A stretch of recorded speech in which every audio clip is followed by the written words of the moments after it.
Make sure you download the Woodward Sports app in the App Store and the Google Play Store today. Take Woodward Sports with you wherever you go and listen live on your phone or mobile device. Good morning, everyone, and welcome to the Morning Woodward Show here on the Woodward Sports Network. Also featured on The Roar on 99.1, 93.5, and 94.7 HD2. Good morning, everyone. Good morning. Terry, Morning. you look very summer today. This is the best summer day I've seen so far, so I'm going to take advantage of it. Because we live in Michigan. It could be 20 tomorrow. Could be, but it's not. It's going to be 83 again tomorrow. I don't trust it. I got my sweater and wool coat in the car just in case. Well, I'll tell you what, I can get used to this kind of weather. That's for sure. In Michigan, it's cold, what, 8 months of the year? 7? That sucks. So yeah, enjoy the summer and spring weather. Well, you know what? We have a weather shift. It used to be we would get warm weather in April and May, but now it's cold in April. It's almost like winter. But now, if you notice, the fall is warmer than it's been before. Like, we get decent weather in October, and then in November it kind of sucks again. Well, I'll tell you what sucks. Tell me. I can't wait. Tigers' hitting ability. Yeah, that's They showed like an glimpses everyday in the thing. first game yesterday. 6-0 shutout.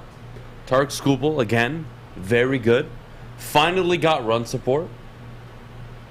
Goes out, they win 6-0, good start to the day. I'm like, all right. Scubal's like, the only way I can get a win is if I shut somebody out. That's probably his mentality. That's every pitcher right now for the Tigers, because in the second game, they only scored a single run. Same issue unfolded, and that was the lineup.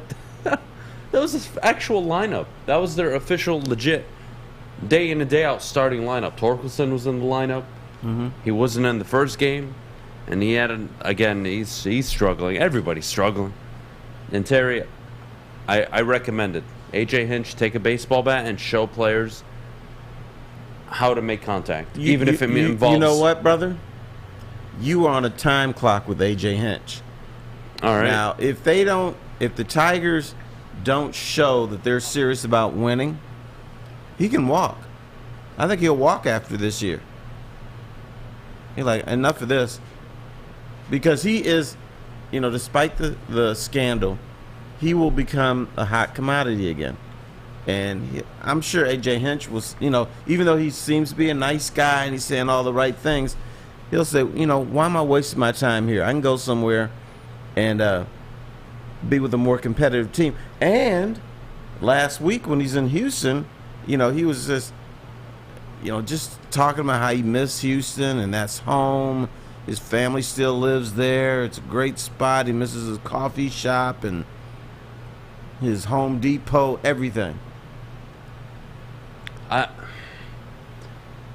This early on, even after the investment, you think he's going to be on the clock? Oh, yeah. Well, he's not on the clock. Tigers but are on the clock. He's putting the Tigers on the clock, even Right. though that's his baseball team that he's managing right now. Yeah, but he may not feel the Tigers are serious about winning. Do you believe Chris Ilitch is serious about winning? No. Then AJ Hinch may feel that way too. But I think this was their first offseason where you were like, okay, finally, initial investment, but you can go back to the Alavila deals years and years and years ago, trading Justin Verlander for scraps. And he's out there last night basically throwing almost a no-hitter. Right. JD Martinez, very good player. And what did you get out of that? Nothing. Not a thing. You don't have anyone on the roster, and the guys that were on the roster, no one was hitting over 200. Not just this year when nobody on the Tigers is hitting over 200, but just in general. Their career batting average is below 200. Everybody they got for JD Martinez, Jose, forget his name, the catcher, hasn't even been on the major league team. And this is 3 years in. So AJ Hinch should be like, they blew those two trades. I don't quite trust Chris Ilitch. Al Avila is Cuckoo for Cocoa Puffs. Cuckoo, right? What am I doing here? I think the Tigers are on the clock. What are they For now? AJ Hinch. 9-21, 30 games into the year. They can't put a string of wins together if their lives depended on it. You might be onto something, Terry. I don't know if I'm there yet, and I don't think AJ's there yet. But what is the trigger? Is it the team record at the end of the year, or is it belief in management? Belief in management. Oof. That's what I think. So he's gone then. So I think if Mike Ilitch was here, I wouldn't have this conversation, because Mike Ilitch would say, okay, we screwed up, and I've been part of that, but I'm going to fix this. Because a lot of times, we gave Dave Dombrowski a lot of credit for bringing in players, but sometimes Mike Ilitch would say, "Get me Pudge, get me somebody," and then they had this relationship with Scott Boras, the agent. And yeah, Scott Boras would fleece him, but he would make sure that his clients would at least listen to the Tigers, and a lot of them signed here. That's all gone. Now, do you trust Chris Ilitch? I don't. Do you trust Al Avila? No.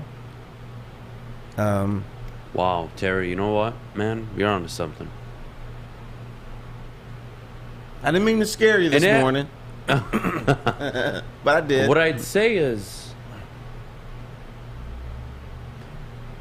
we understand AJ Hinch worked miracles last year with his baseball team, correct? Yes, Okay. I believe that.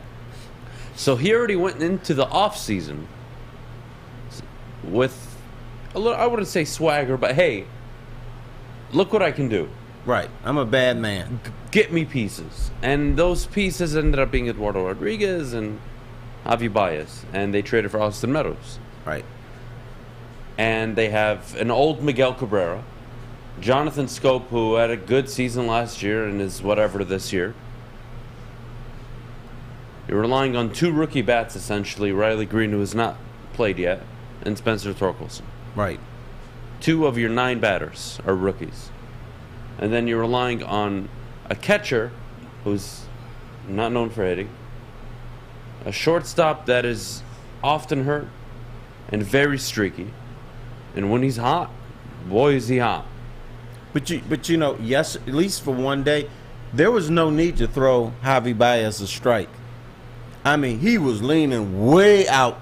I mean, there's pitches like 7-8 inches off the plate, and he's going after every one of them. There was no reason to throw a strike to him or anything close to the strike zone. I love that we're 30 games into the year, and an unfortunate but very, very real thing is setting in, which is, Terry, if I tell you at the end of the year Hinch walks, Tigers are in a rebuild again? Yes, because you have to start all over with a new mindset. There'll be a new guy that comes in here, wants to do things his way. So it's like rebuilding all over. So you don't want this to happen. You want AJ to But you hang can't in there. prevent it. You can't. If you can What show moves can you're you make? serious. Huh? What moves can you make to show you're serious? The time to spend money is already over.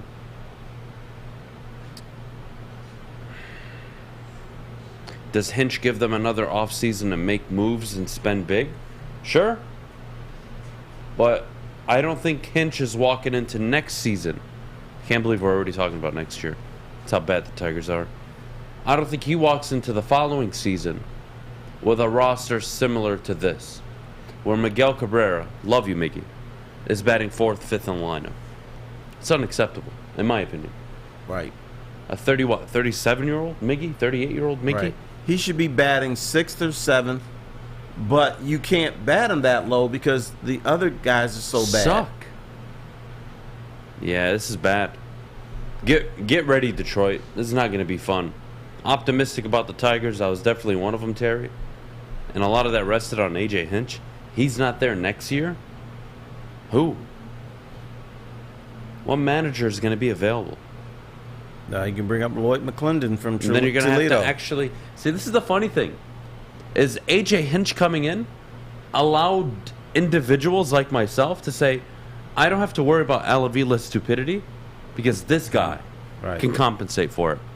he walks, sorry, Tigers, it's over. It's over until you make a decision on Al Avila. Right. And the way I look at it, it's not just 30 games we're talking about, but since 2016, the Tigers haven't even won 40% of their games in any season. That's, when we talk about 500, how about 400? They're not even hitting 400. Oof. That's rough. It's bad there, brother, man. It's really bad for the Detroit Tigers. I'll tell you what isn't bad. Tom Brady's exclusive deal with Fox Sports that he signed yesterday. 10 years, $375 million. We'll get to that in a little bit. But before we do, Maddie, could you tell everybody at home about the Sports Marketing Agency? Yes, I can. Our friends over at the Sports Marketing Agency help spread awareness about mental health and substance abuse. Their new podcast, This is the F Word, helps spread awareness of fentanyl and other addictions. Go to thesportsma.com if you are struggling or know someone who is, and let them know that Woodward Sports sent you. Hi, my diamonds. It's Crystal with an X. You want to get hot and perfect like me? Here's my super easy routine. Drink at least a gallon of water before you wake up. Attach a weight to everything in your house. Hello? Sell your car and just sprint everywhere. Scream when you exhale. Don't follow Crystal with an X. Do your own thing at Planet Fitness with tons of equipment and free fitness training in our clean and spacious clubs. Join now for just $10 a month and cancel anytime. Get a shot up. This is for the win. All of Detroit's sports teams live on Woodward. All of Detroit's sports coverage lives on Woodward Sports. Driving the best in Detroit sports coverage. Guys, it's coming up on the weekend. It is hump day, and if you're looking for something fun to do this weekend, look no further than the Fulling Warehouse. The Fulling Warehouse in Hamtramck is the home of the original football bowling pin game called Fulling.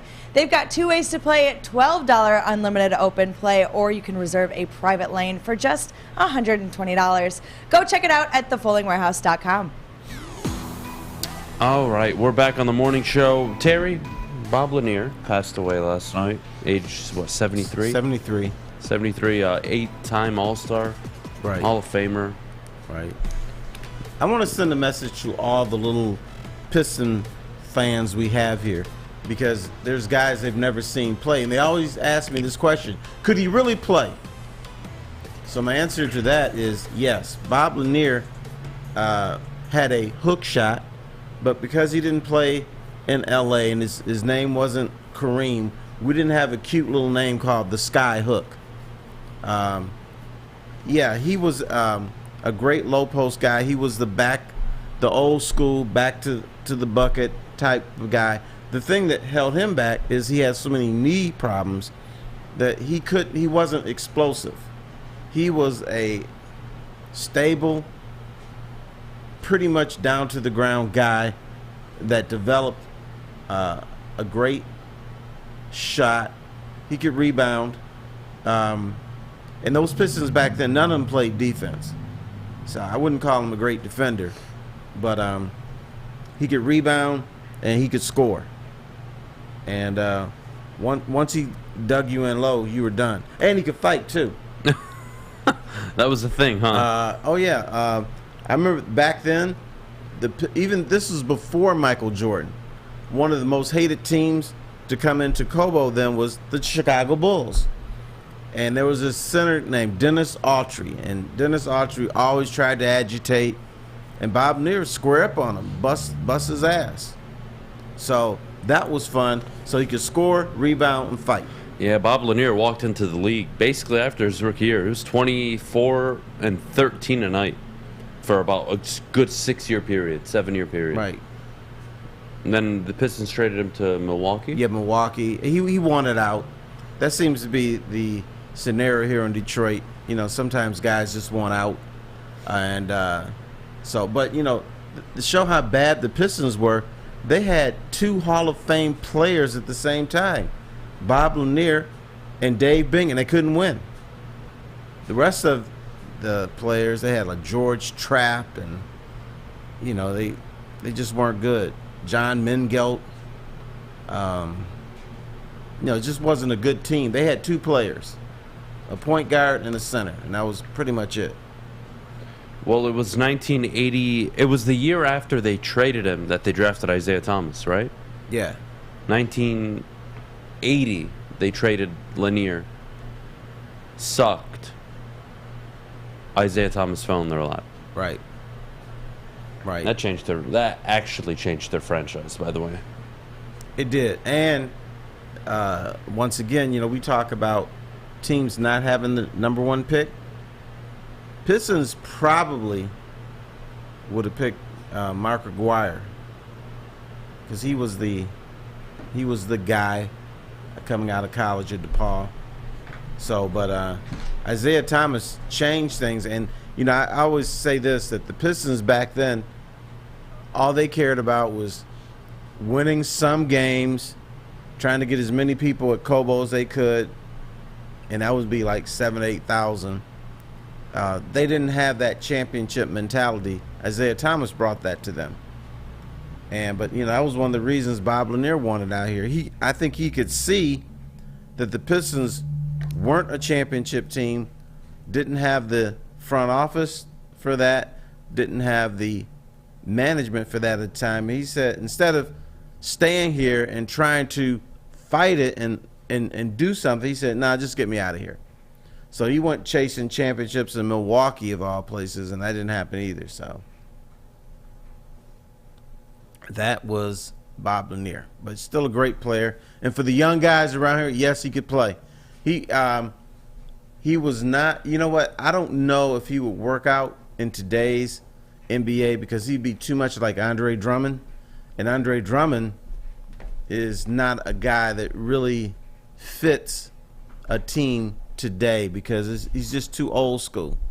What do we do with comparing eras? When we say a player wouldn't work in today's NBA, but players in today's NBA would work previously, shouldn't there be a cutoff point when we stop doing this? Well, because the game has changed. And so has science, medicine. But let me say this. For instance, I talked to Rick Mahorn, who was a big butt guy, and I told him that he couldn't play in today's era. And he said, no, you're wrong. He says, because what I would do, I would be in the gym every day shooting 3-point baskets. And he said, nah, would I hit 39%? Nope. But he said, but I'd hit 32, 33%, where I would become a stretch 4 or stretch 5, whatever you come. So he says he would adjust his game to today's game. And he says a bunch of guys back then would adjust their games, like a guy like Bob Lanier would say, okay, if I gotta hit threes or shoot threes to stay in the league, that's what I do. So and I've had this conversation, he disagrees that a lot of guys back then couldn't play today because then they would say, okay, this is the way the game is going, this is what I'm going to do. And what I would say to that is you could apply it really vice versa. Are the players currently capable of adapting to how the game was played back then? Yeah, But again, the athleticism is so different. It is. Let me give you two names. People say couldn't play in the 80s. LeBron James and Steph Curry. Oh, my God. That's absolutely bogus. Ridiculous. Because LeBron James is viewed as a worm boy, and Steph Curry is too slight. If Muggsy Bogues can play back then, so can Steph Curry. If Spud Webb can play back then, so could Steph Curry. Yeah, I'm with you on that. Terry, the Detroit Red Wings Yes. get the number 8 overall pick moving forward. Right. In the lottery last night. Not shocking.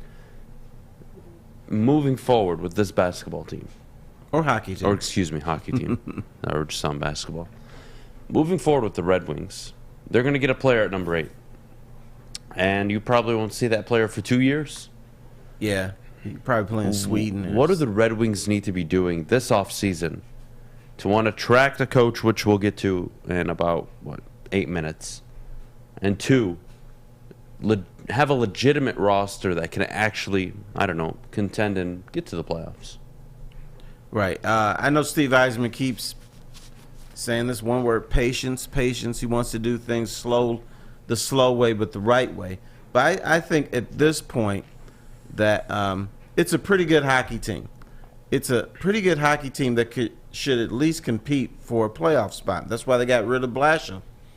I didn't think Eisman would fire Blashill until he looked out on the ice and said, you know what?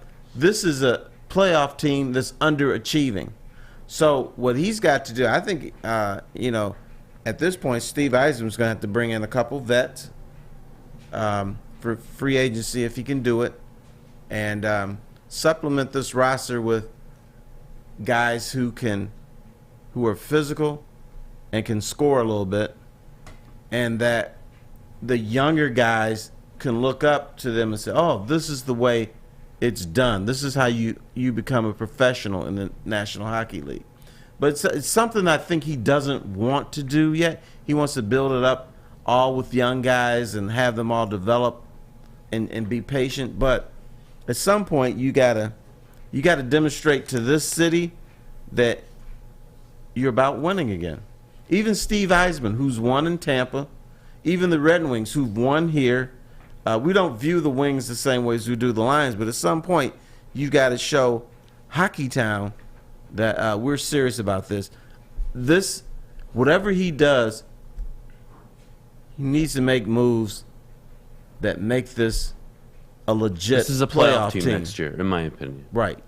No matter they're not going to have Jeff Bozo. Who's coaching. Even if you have Jeff Bozo in there, they should be in the playoffs. But obviously, he's going to be gone. Oh, man. Well, we'll get to who the coach is. Obviously, a few months ago, we mentioned Sergei Fedorov as a candidate. We'll get to that at 8:30. But before we do, Tom Brady, 10-year, $375 million contract with Fox Sports. I'm sure you're all aware. Terry, you mentioned to me that you don't watch football because of a broadcaster. Right. This is a waste of money. See, I don't think it is, and I'll tell you why. Okay, I love you. I think this is the most significant move made in the NFL since the most recent CBA deal with television rights and the money associated with it. What Tom Brady does, it's not that he enhances your Sunday viewing. Yes, maybe to some people, can we agree Tom Brady's a pretty funny guy? And he's pretty, I would say, he's glib. He's much more entertaining than what you would have expected him when he was in New England, right? Because he was in that New England mindset all those years. Right. He got out. He's this funny guy. Cool, whatever. Well, but you're listening to like 5-10 second sound bites. Of course. Now, are you going to hear him over a game? Could be totally different. I don't even care how he sounds or what he sounds like, even though I think he's going to be excellent. Because if Tony Romo can do it, Tom Brady can do it. What this does is TV ratings now will go up. He'll be on the pregame shows. He'll be on postgame shows. He'll be calling games live. He will be doing social media commercials, TV commercials, radio commercials. He will be any and everywhere promoting the NFL, which is basically any network's moneymaker. Oh, and specifically Fox Sports. Fox Sports' social media following will grow, in my opinion, 15 to 20% this year just because of Tom Brady. Their audience reach will grow 15-20% just because of Tom Brady. That $375 million over 10 years is nothing, because you have to remember the CBA will be renewed in a few years. Networks are going to pay even more money and make even more money to broadcast the NFL. This is not a money thing. This is a power move. This is I control what, and not even I control, I have what you don't have. And sometimes that is more important than anything else, which is ESPN doesn't have Tom Brady. Woodward Sports doesn't have Tom Brady. Bally Sports doesn't have Tom Brady. Nobody has Tom Brady. You know who has Tom Brady? Fox Sports.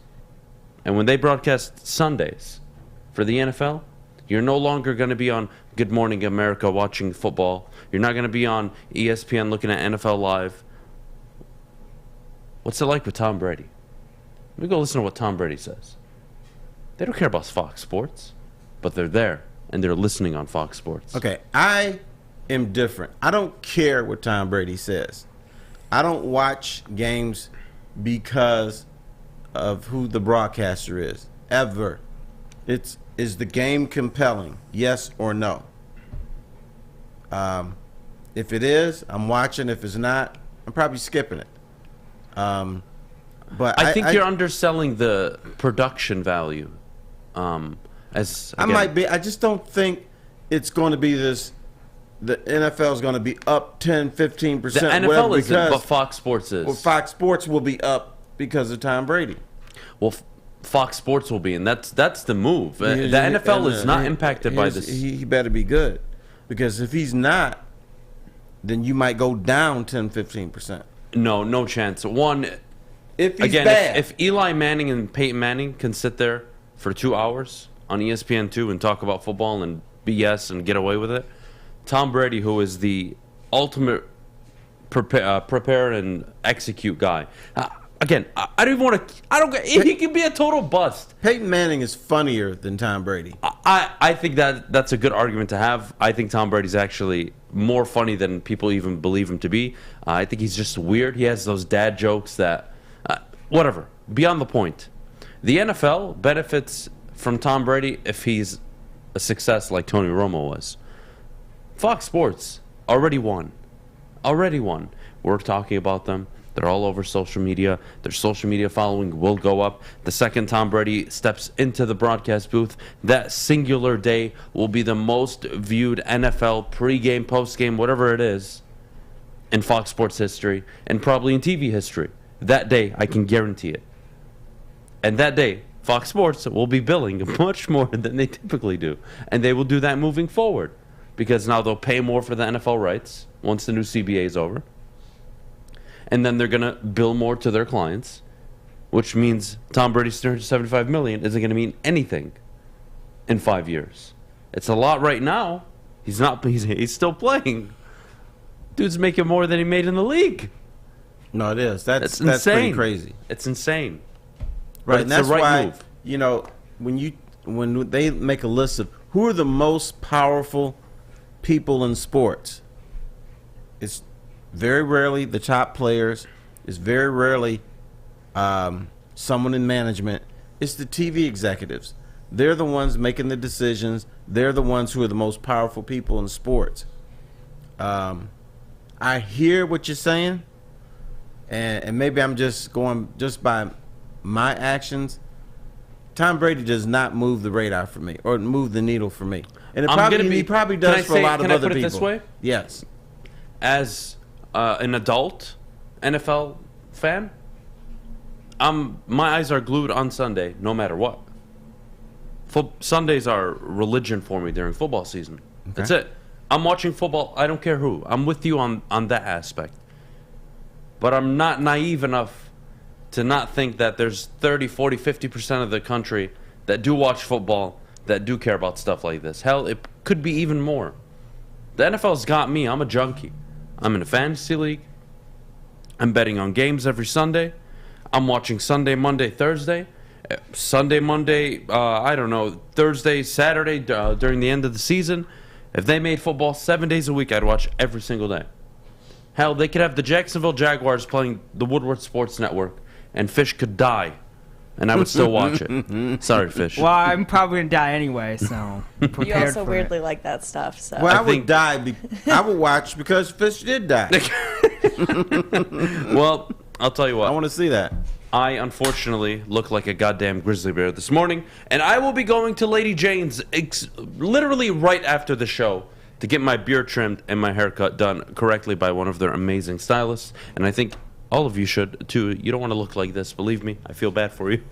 If you do look like me, it's not a good thing. Having said that, Lady Jane's open 10 to 8, 7 days a week. Walk in anytime, no appointment needed. I am walking in there with no appointment as well, and they are going to take care of me because they are fantastic. Precision haircuts. Get the King's treatment like I do. Hot leather neck shave. Again, walk in anytime, 10 to 8. Lady Jane's. It's wicked awesome.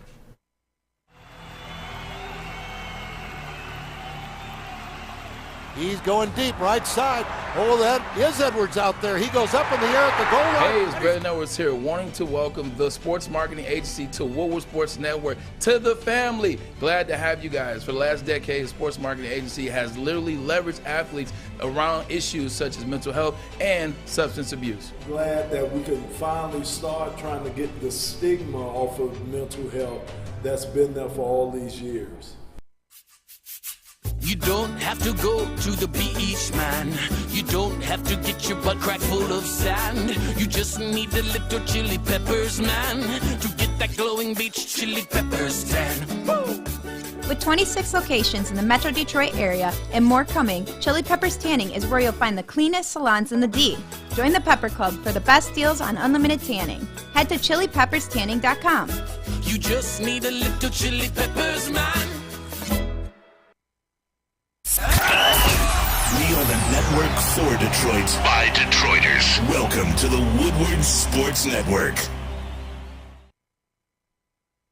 Guys, I have to tell you about oddstrader.com. They are the #1 site for all your game day bets. For play-by-play updates, live scores, and bet tracking, download their app, OddsTrader, from the App Store today. You'll find the best price on every game, and they even have sign-up offers from multiple sportsbook. Use the bet tracker to keep records of all your games and betting activity at oddstrader.com.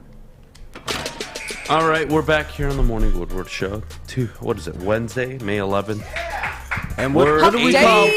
I want to say we're 85. Now, wait a minute. We're trying to educate Adam. What do we call Wednesday?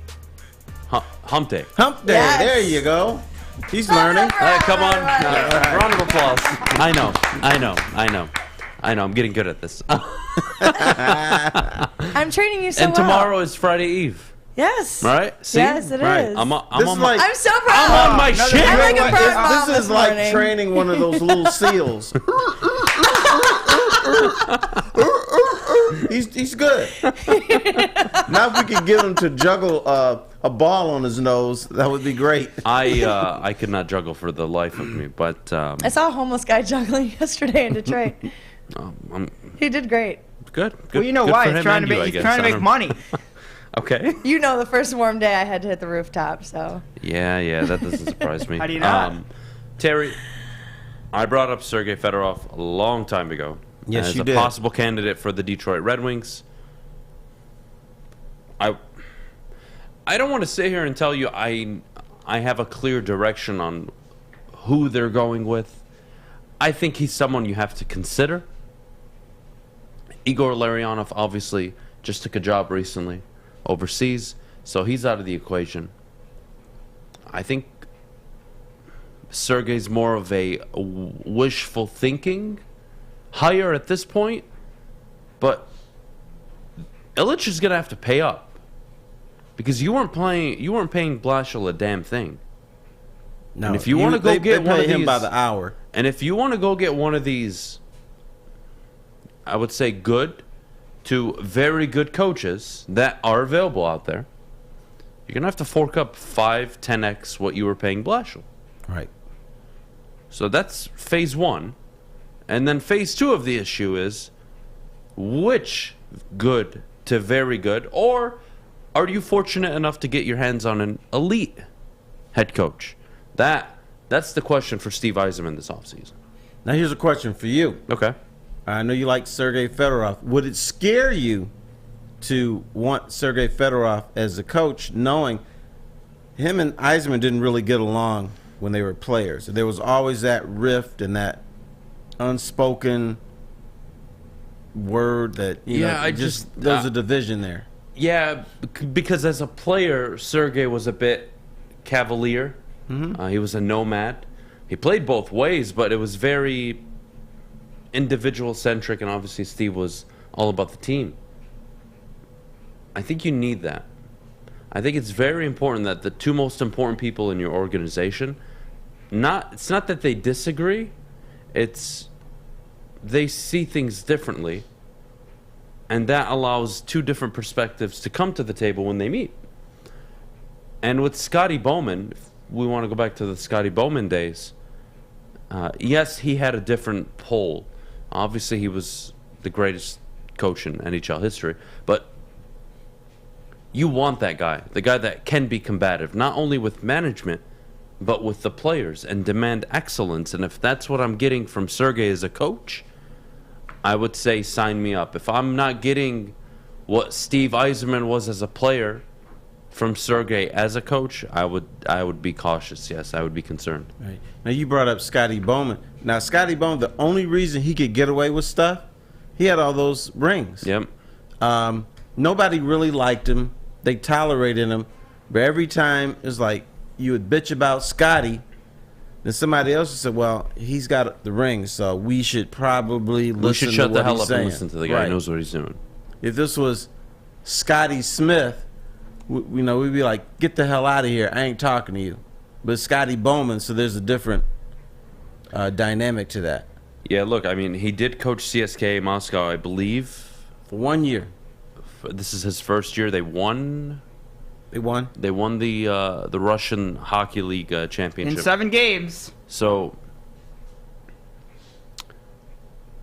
I don't believe, again, what's Steve Yzerman's objective? Win.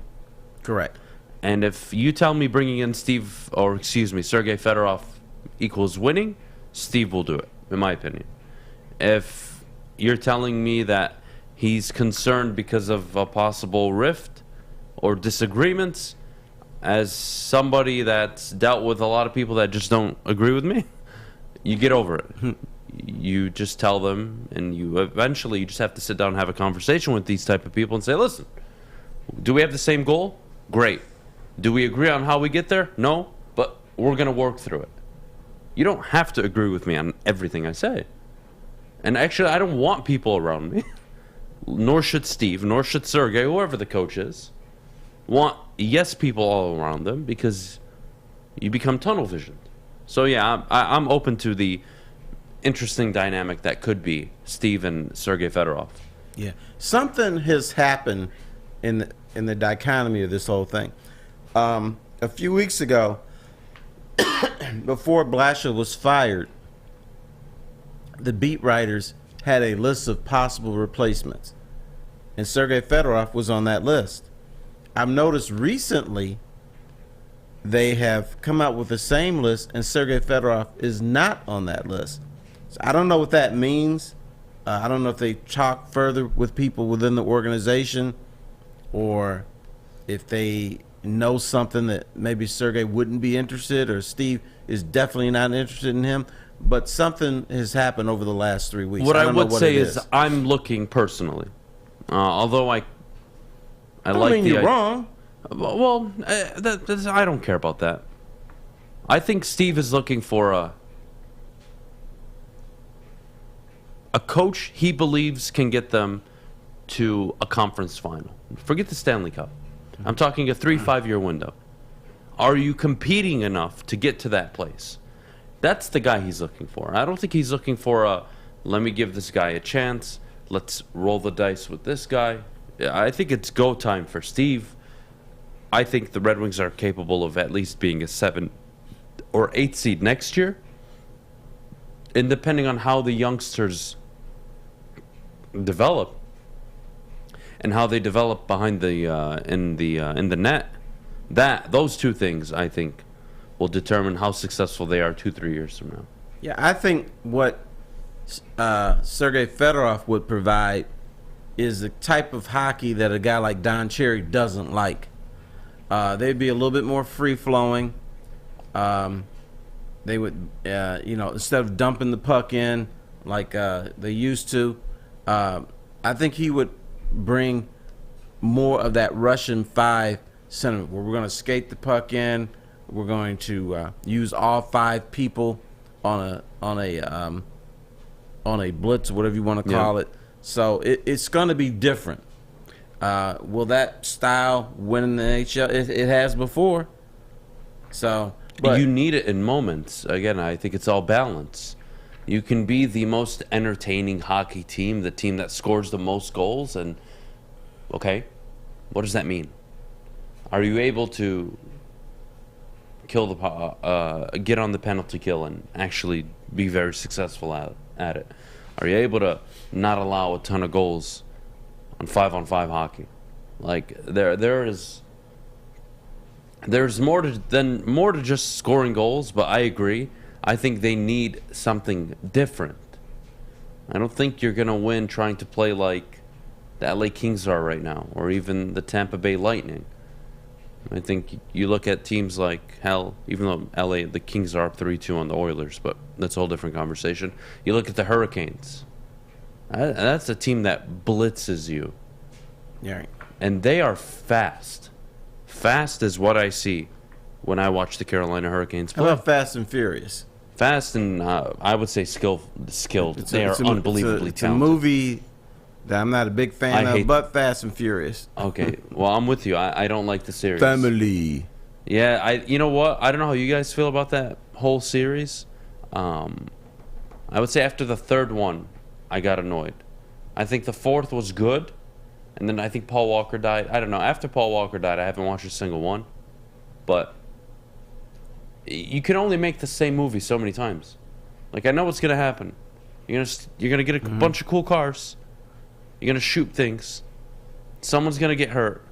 Probably one of the lead guys are gonna die, or they're almost gonna die, and then you're all gonna walk away happy, and you win. And this is why I hate Marvel movies. The authorities are gonna be after you. This is why me and my wife don't get along at all. She likes Marvel movies. I think they're the dumbest thing in the world.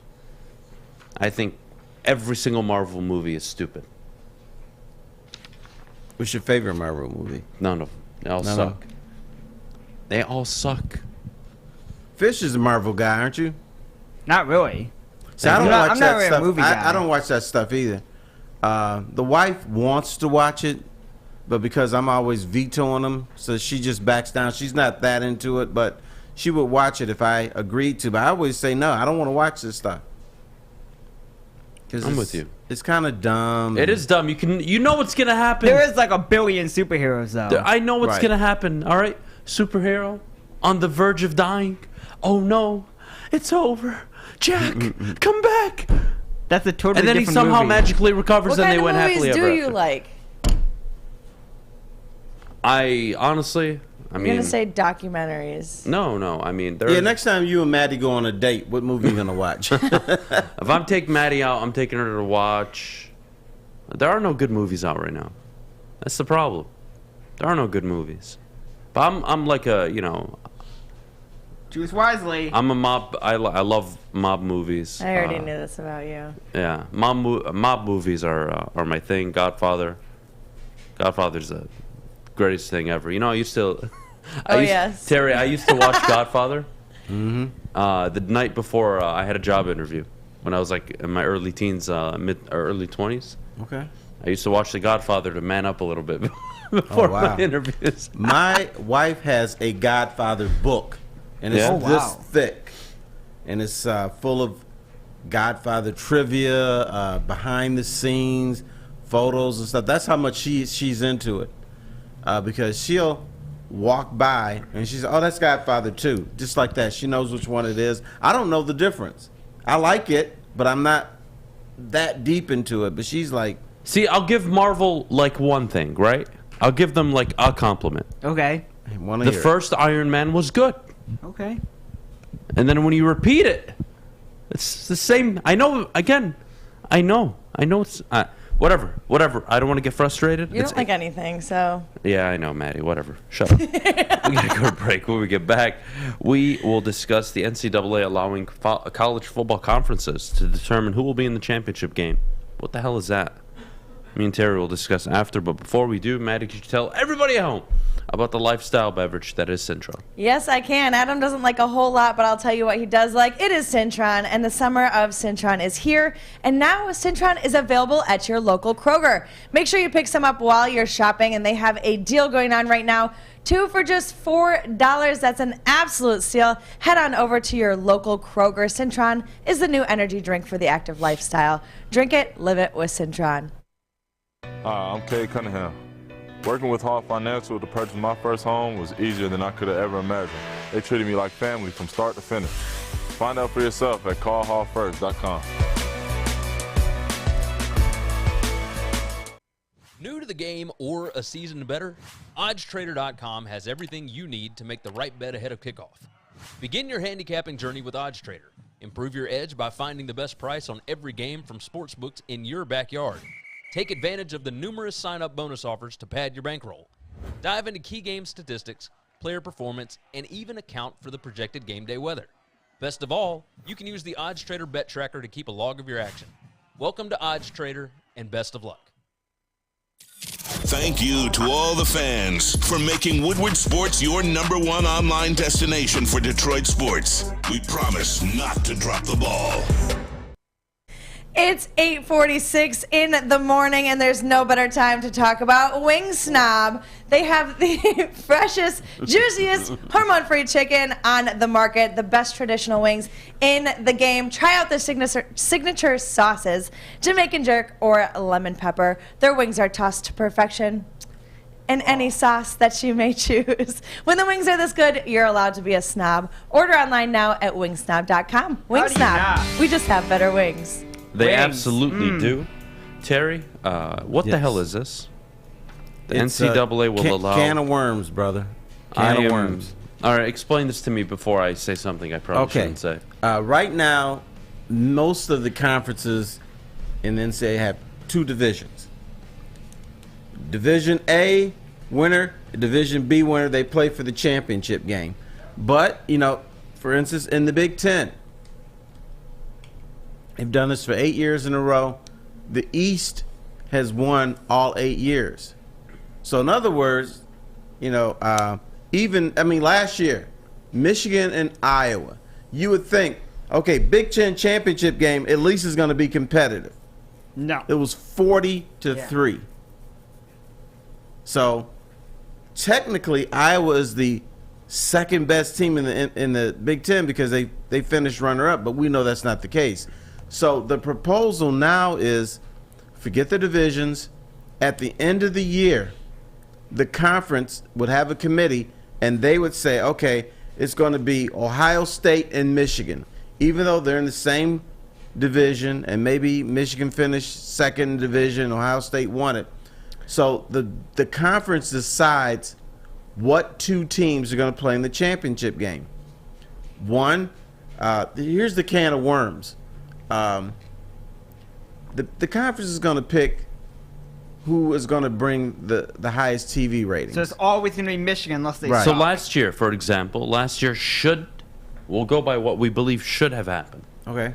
Last year should have been Michigan, Ohio State again? That's what they would have done. Yeah. Is that the correct decision, in your opinion? I'd rather have seen that. I would have rather have seen a replay. My fear is that when you put it in human hands, then all kinds of shenanigans happen. So there will be times where Michigan and Michigan State will finish tied for second. And even if State wins that game, Big Ten is still going to pick Michigan. That's tricky because if you go back to 2019-2020, which was the prior to COVID, so I'm not going to count the COVID year, Ohio State obviously would have been in. They went undefeated outside of their loss in the college football playoff. Penn State 11-2, Minnesota 11-2, Wisconsin 10-4, but Wisconsin won the Big Ten West. Yeah. Penn State that year lost to all these teams lost to Ohio State, and it wasn't even close. Right. So how do I determine which team is quote unquote most deserving? That's a can of worms. I don't think I'm interested in. And you're going to have to get this can't be decided by 1 or 2 people. Even a committee. I just think, Terry, in my opinion, you just get rid of the divisions. And then last year, for example, last season, what would have happened is in the Big Ten, it would have been Michigan in first place, Ohio State in second, Michigan State in third, and then Iowa in fourth. And I think that would have been very fair. I wouldn't have had any issue with that. Get rid of the division because, God forbid, Iowa had lost 2 of their last 3 games instead of 1 of their last 2. You can't. You could have had Minnesota or Wisconsin or Purdue with a 9-win record in the championship game, and I don't think that's good for the Big Ten. No, it's not. Here's the other thing: if you get rid of the divisions, it's still going to be unfair because you can't play every Big Ten. You can't have a round-robin Big Ten schedule. So the team that finishes third is going to say, hey, wait a minute. Yeah, we finished third, but we had to play Ohio State and Michigan State. You play Purdue, Wisconsin, and Iowa. That's not fair. Yeah, well, as a viewer, I am not interested in watching Michigan Ohio State play in November with all the meaning behind that game. See, one of the beautiful things about that game, even though Ohio State has dominated the series, is typically the winner of that game represents the Big Ten. And that's back in the 70s and 80s, brother. That hasn't been the case in a while. Well, I don't believe that, because when Jim Harbaugh showed up, Michigan in the 4 of the first 6 years, I believe, Michigan walked into the final game of the year against Ohio State, where if they won, they would have represented the Big Ten in the Big Ten East. They walked in with 1 or 2 losses. Had they beaten Ohio State, granted they haven't. I'm not talking about the teams playing each other, the outcome. I'm talking about having the ability of, on this day in November, I'll know who's representing the Big Ten. And that's been a thing for the longest time. And I don't know, as a viewer I went to the Michigan-Ohio State game this year. I saw it play out. Why would I not want to see a rematch between Michigan and Michigan State instead of Michigan and Ohio State? Like, this is the tricky part with because this. Michigan State is not as sexy as Michigan-Ohio State. Yes, and obviously it would pay big money to have a Big Ten title game of Michigan and Ohio State. Mm-hmm. That's the realness to all of this. And again, Michigan State is the only Big Ten team to beat Michigan that year. Mm-hmm. So yeah, they're 7-2 in the conference, and Ohio State is 8-1, and Ohio State beat Michigan State head-to-head. But I don't know, Terry. I don't know how I feel about this. This is an opportunity for the Big Ten to make Michigan and Ohio State the elite programs in the conference again, because even if Michigan is like the third best team, you can say, we're going to have them against Ohio State again. We don't give a damn, because it's going to bring more prestige. Why don't they just realign the conference? Or excuse me, the division. Why don't they send Ohio State to the West and bring over Wisconsin or Minnesota? Or you could, I guess the other alternative is to do soccer style, where you relegate and you elevate people into divisions. I don't know. I mean, they could do that, but they're too lazy. They don't want to do that. Because at least if you keep the division structure, Michigan beats Ohio State in the final game of the year, but Ohio State still had already locked up the Big Ten West at the time. That would have been the case. So they would have played again, and that would have made sense. And had Michigan State not faltered against Purdue, well, Michigan State's playing Ohio State in the Big Ten title game. But then that's also a rematch. I don't know, Terry. I don't know how I feel about it. So you don't want to see rematches? Because for the most part, if you have the East versus the West, there's a chance. I don't want to see Georgia, Alabama. And those are two phenomenal teams. I don't want to see it again, because I saw it literally the week before. And that was frustrating to me. And they did. They separated them and put them in a position to play each other in the national title game. I didn't agree with it, but I also don't want to see them playing the SEC title game against each other and then see them playing the college football playoff against each other. Yeah, but they had to, because they were kicking everybody's ass. Yes, but I could make the argument Ohio State was 11-1, or excuse me, 11-2, going into the, 10-2 to end the year. Michigan State was 10-2 as well. They were both 10-2. And what Michigan did that separated them was they obviously beat Iowa, and then actually they were 11-1. I apologize. Michigan was 11-1, But the point, Terry, is, I don't want to see Ohio State and Michigan play in November, and then 2 weeks later, 3 weeks later, playing the Big Ten title game. I just saw the game, and it's tricky, man. It is definitely tricky. I think it diminishes the importance of that game, because whichever team has a winning record or the better record going into that game, if they lose, they're chilling. Why, Terry? Because I'm going to put them in the title game either way. Did you want to see Michigan-Iowa? I don't want to see Michigan-Iowa, no. So that's the problem. That's your alternative. Yeah, that's the You problem. either get the rematch of Michigan-Ohio State, or you get Michigan and Iowa. Mr. Spectator, you're in front of your TV. What do you want to watch? Yeah, I want to watch Michigan-Ohio State. Bam. Yep. So this is really, really tricky. Realigning the divisions doesn't even help. I would say just get rid of the divisions. That at least gives you an opportunity. And again, I could have... What the... Did you just see that? Who is that? Is that Nick? Is that who? Nick? Is that Nick? There's a stoner that just walked by. No. What the hell is he doing? He just walked by very slowly. It was like... Yeah. Whoever that guy was looks like he's very high. Yeah, I would agree if you're there. I would agree if you're It's there. illegal. That was actually uncomfortable to watch. I won't lie. Probably Fish's cousin. Fish's Sorry, Fish. cousin. Yeah, it could be. Probably not, but it could be. Could we agree getting rid of divisions is probably the best way to go about it? But again, you can't guarantee that they'll play all the correct teams. So 1 year Michigan might have a harder schedule than Ohio State in the conference. Well, I just see no matter what, teams are going to be bitching about something. All the time. Even when they expand it to 8-team playoffs, the 9 and 10 teams are going to be like, huh? Well, how did we not get in? We're the 8 and 9 team. I know, but that's going to be Boise State and Cincinnati, and who cares? Yeah, Cincinnati, what a joke. I can't believe they put them in the college football playoff this year. What Well, a they travesty. get blown out. What a travesty.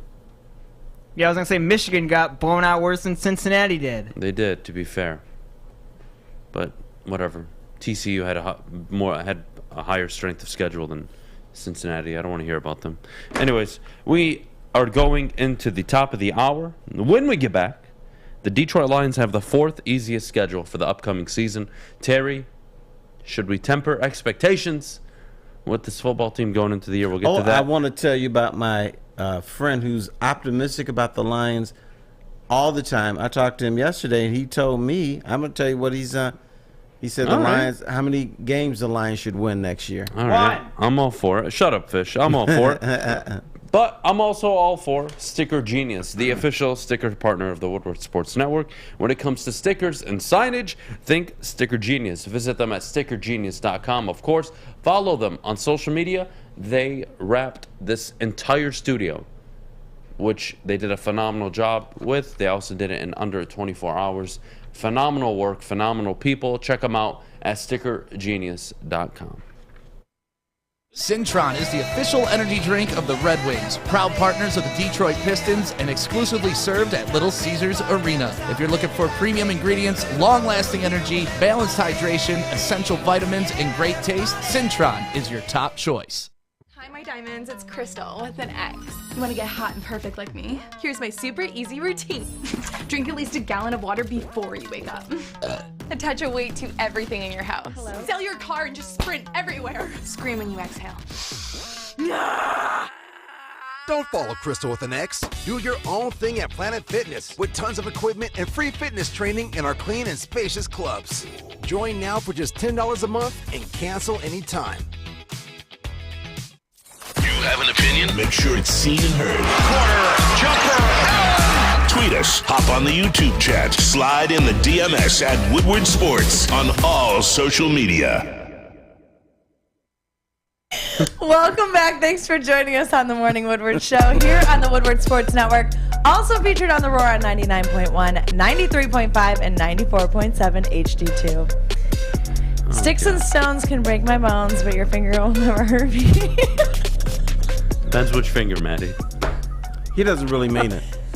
All Oh, God. Good morning, everybody. Top of the hour here on the morning show. Excited. Happy Friday Eve. Happy Friday Eve, whatever you want to call it. We can't have a the Friday Detroit Eve. Lions. People do We can Christmas have whatever we Eve. want. The Detroit Lions have the 4th easiest schedule, Terry. I want to hear about your friend, of course.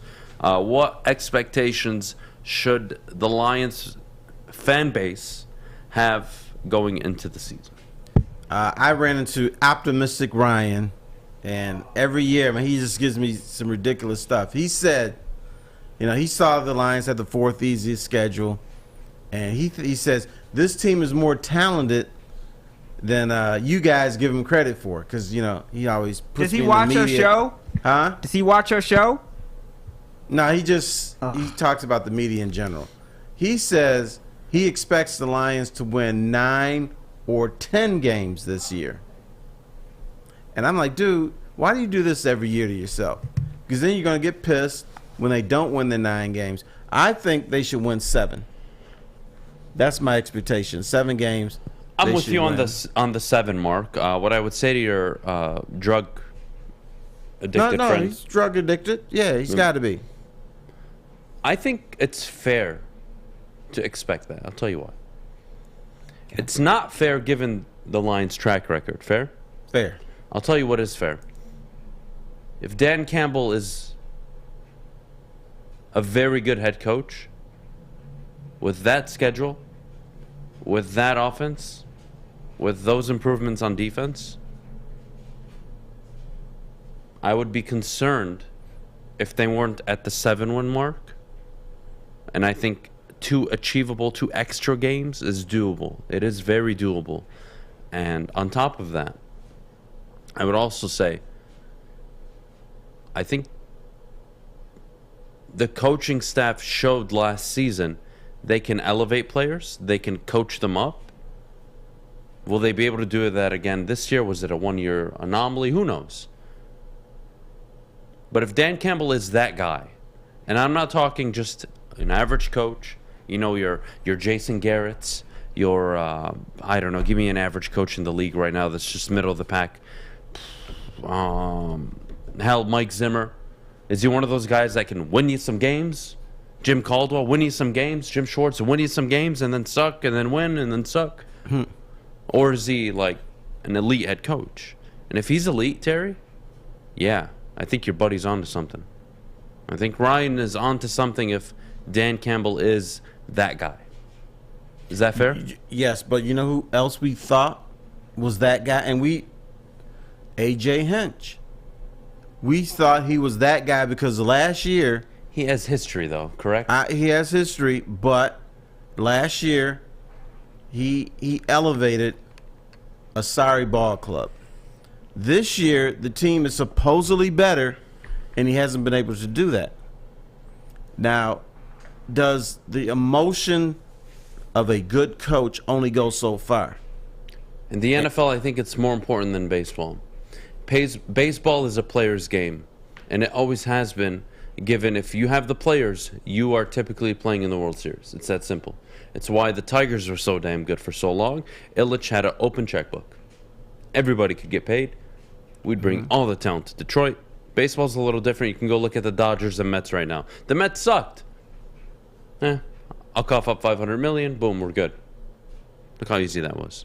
In football, there are anomalies, right? Coaches that struggle out of the gate. Zach Taylor, back-to-back very, very, very bad seasons. Obviously, Joe Burrow hurt in the second, so that's what saved his job. But look what he did when he had an opportunity with the quarterback to go to the Super Bowl. You look at Matt LaFleur, walks into a great situation in Green Bay, even though they had sucked the last 4 years prior with Mike McCarthy. He walks in, they go to 3 straight NFC title games. You can see good things out of these kind of guys early on.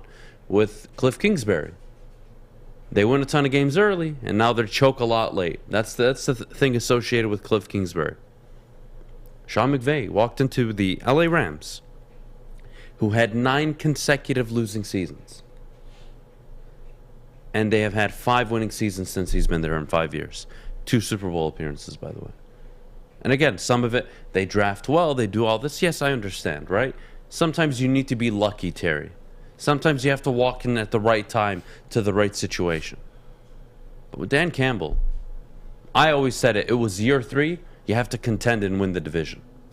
If you can't contend and be on an 11-6, 12-5 team, but you lose on head-to-head or tiebreak or whatever it may be to the team above you, I can accept that. That's fair. It is fair. But that's year 3. It's doable. And you don't need all the talent in the world. Bill Belichick, with no talent, won 7-8 games with Cam Newton at quarterback. And no defense, no offensive line, no receivers. Keep that in mind. Just running the ball, basically, and controlling the time of possession. You can win the league with exceptional coaching. I think coaching is so important, and I think it's as important as really any position outside of quarterback. If I was to give you percentage breakdown, I would say your success is 40% relied on quarterback play, 30% on coaching, 30% on front office. And that's why those 3 are like my pillars. This is what we get to find out this year. Is Dan Campbell a good coach, or is he a rah-rah guy?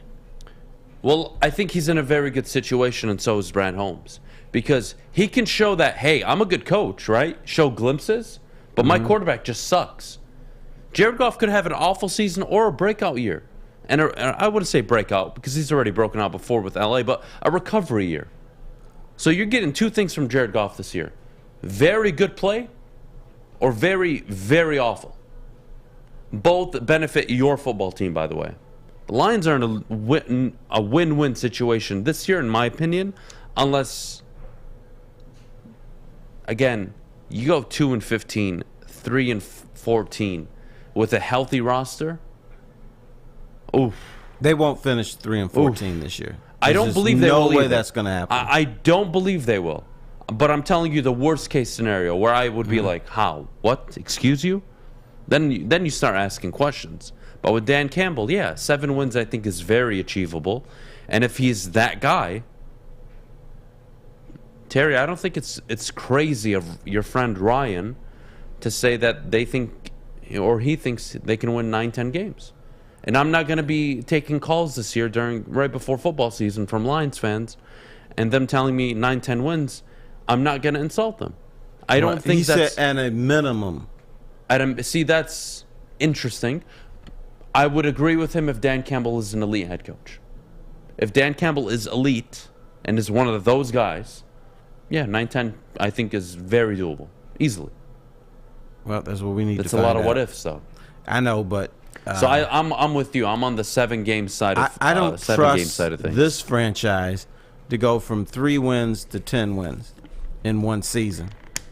I can see them going to 7 wins because under a 16-game schedule, the NFL is set up for you to win between 6 and 10 games. And if you add in another game, if you want to say it's set up to win 7 to 11 games, I could buy that.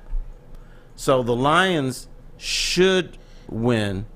I would expect them to win 7 games. Yeah, again, last year I had to tell a lot of people that worked here to shut the hell up because they're all telling me the 10-win limo.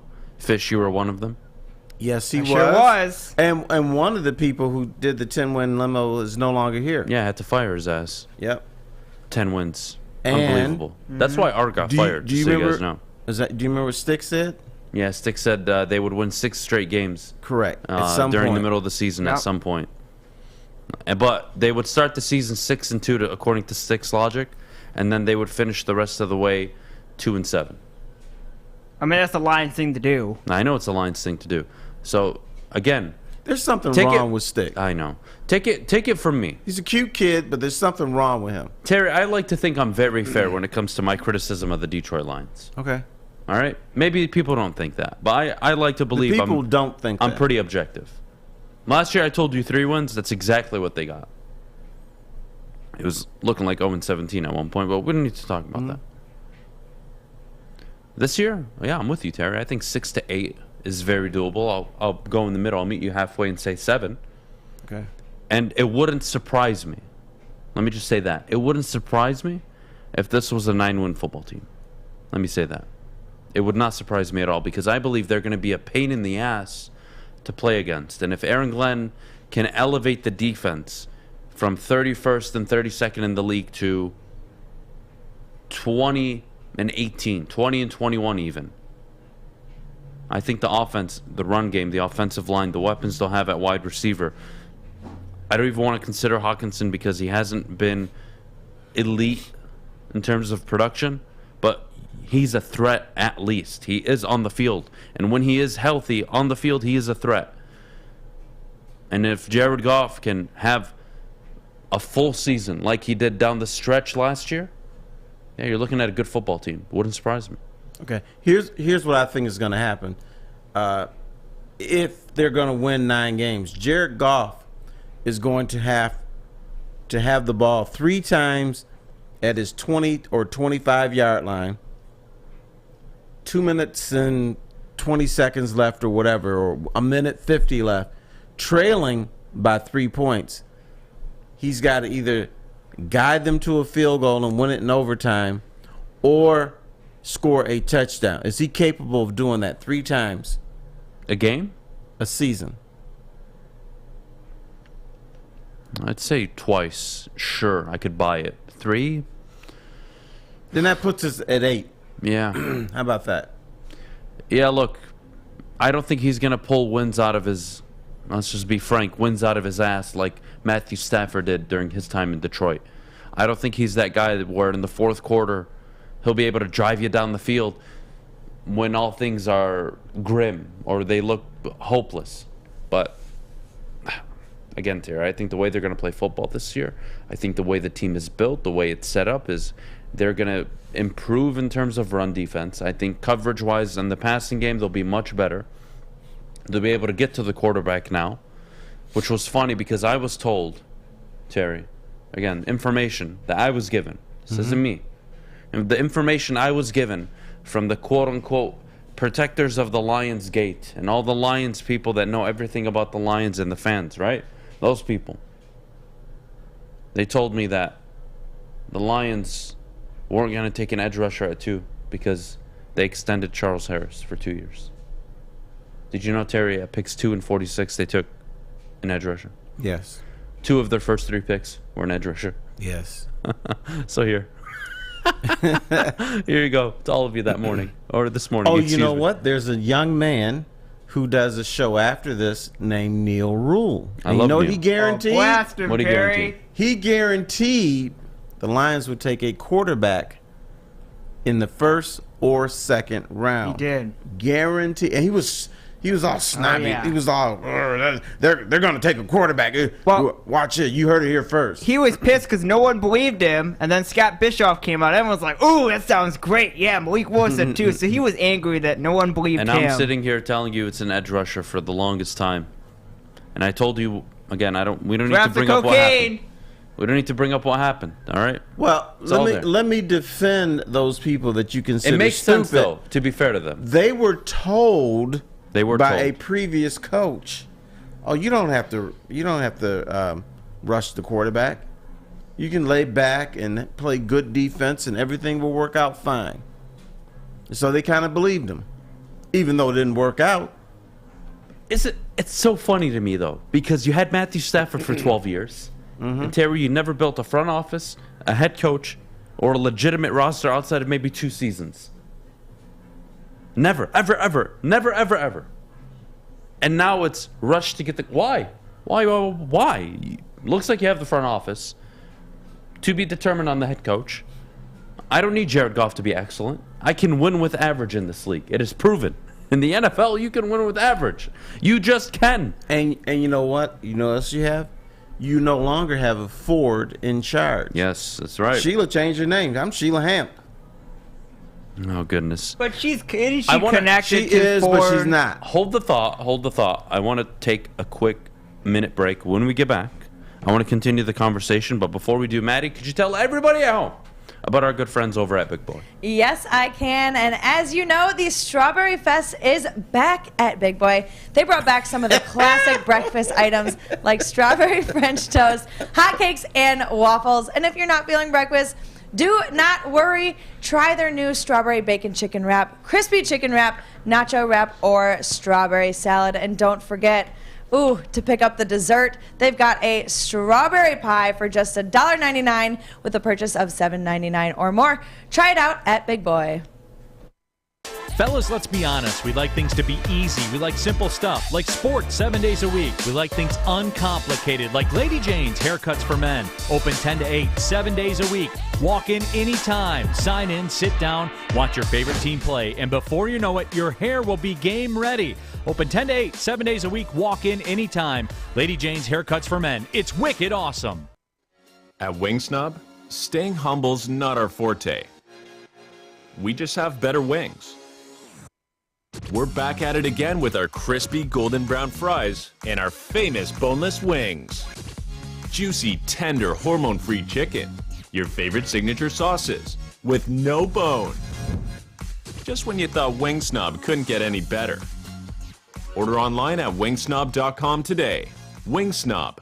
We just have better wings. A network. I know I say I'm a psycho all the At time, Wing but I think Snob, I'm actually psychotic. staying humble's not our forte. We just have better wings. We're back at it again with our crispy golden brown fries and our famous boneless wings. Juicy, tender, hormone-free chicken. Your favorite signature sauces with no bone. Just when you thought Wing Snob couldn't get any better. Order online at wingsnob.com today. Wing Snob. We just have better wings. Detroit has the best sports fans in the world. That's why they deserve the best sports coverage in the world. We are the Woodward Sports Network. If you are looking for peace of mind and safety in your home, look no further than Guardian Alarm. Whether you're at home or on the road, their 24/7 local monitoring makes sure what's important to you is safe. Call 1-800-STAY-OUT for peace of mind. That's right, you heard Fish. Call 1-800-STAY-OUT right now and let them know that Woodward Sports sent you. Fish, I'm going to fire you. Okay. You dumb fuck. Not today. Actually, you can't fire him until Wednesday. We need him covered for flannel from Wednesday to Tuesday. Why is it so hard to mute mics? I want to understand. He put the screen on, Ding Ding. What am I supposed to do? I'm going to fire you. Okay. Do it right now. Unbelievable. I mean, you're one of the audio guys, so good luck. Fish, you're out. All right, bye.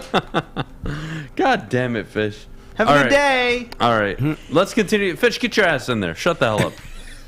We're not done talking to you yet, Mr. Don't forget he has to cover for flannel Sam until Tuesday. I know. So we can't fire him until next Tuesday. Wednesday. A Wednesday? Yeah. God damn it. That's a long time. Was it Wednesday? All right. Oh, I didn't look, even know the that. Detroit Lions...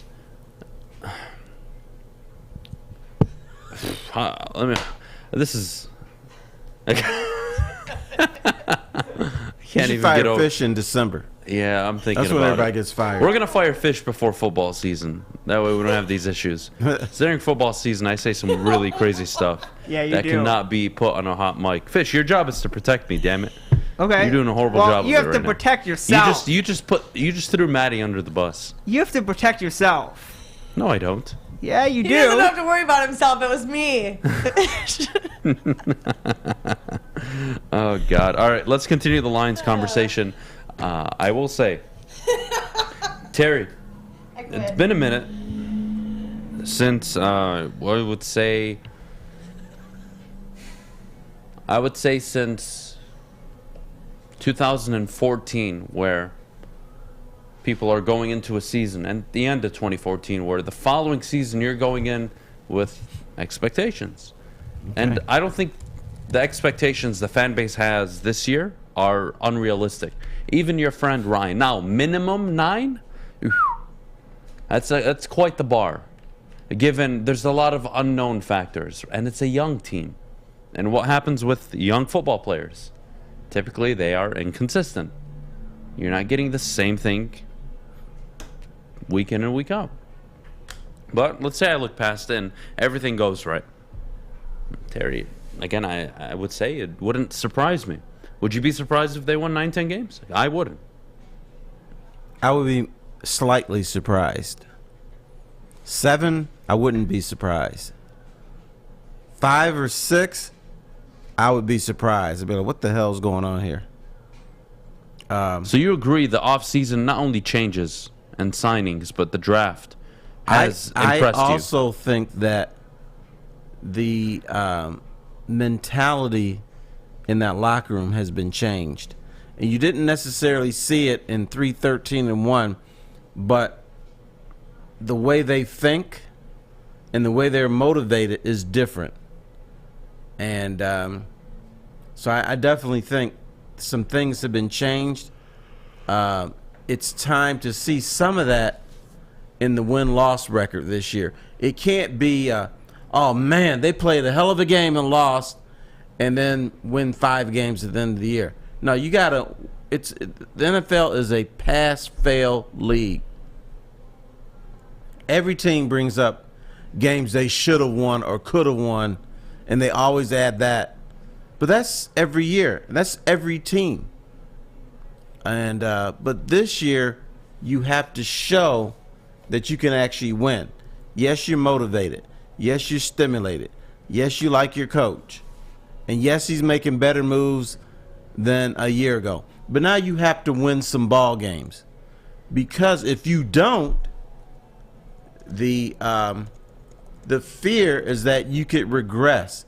Where players are like, damn, I did everything coach told me. I believe in him. We still can't win. And then you can lose the locker room that way. So the Lions, it would probably be good of them to at least get off to a decent start. Doesn't have to be 4-0. Doesn't have to be 6-0. But, show people that you're serious about. Start 3-2 or something like that. Show a winning record after the first month of the season. I'm gonna give you a list of coaches. I'm not gonna include Andy Reid, Bill Belichick, even Pete Carroll, some of the guys that are obviously have been very successful.